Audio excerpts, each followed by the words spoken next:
નમસ્કાર, આપ જોઈ રહ્યા છો નેશન પ્લસ ન્યૂઝ. હું છું આપની સાથે વિભિક્ષા પરમાર.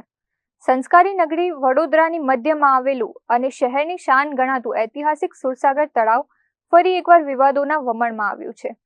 તંત્રની ઘોર બેદરકારી અને લાપરવાહીના કારણે આ પવિત્ર તળાવમાં હજારોની સંખ્યામાં માછલીઓના કરુણ મોત નિપજ્યા છે.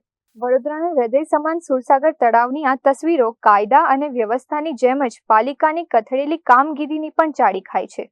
તળાવના પાણીમાં હજારોની સંખ્યામાં માછલીઓ મરેલી હાલતમાં તણાતી જોવા મળી રહી છે.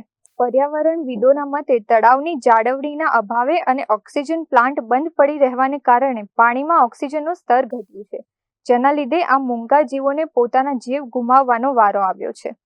હજારો માછલીઓના મોતના કારણે સમગ્ર વિસ્તારમાં તીવ્ર દુર્ગંધ પણ ફેલાઈ રહી છે.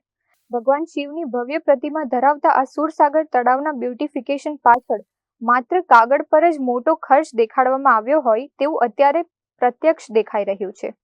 બંધ ઓક્સિજન પ્લાન્ટ, ગંદકીથી ખદબદતું પાણી અને પાણીમાં ગરકાવ થયેલો વોકવે વડોદરા પાલિકાની શાસકો સામે ગંભીર પ્રશ્નો ઊભા કરે છે. જનતા સોશિયલ મીડિયા અને મીડિયાના માધ્યમથી સવાલો પૂછી રહી છે કે કરોડો રૂપિયા ખર્ચ્યા પછી પણ આ દશા કેમ? સુરસાગર તળાવની આ દુર્દશા બાદ વડોદરા મહાનગરપાલિકા આ ગંભીર મામલે કેટલી ઝડપથી જાગે છે? મરેલી મછલીઓનો નિકાલ કરીને ઓક્સિજન પ્લાન્ટ ક્યારે શરૂ કરે છે? અને જવાબદાર કોન્ટ્રાક્ટરો કે અધિકારીઓ સામે કોઈ કડક પગલાં લેવાય છે કે નહીં, એ હવે જોવાનું રહેશે. કેમેરામેન નવનીત પરમાર સાથે Chirag Patel, nation plus news, Vadodara.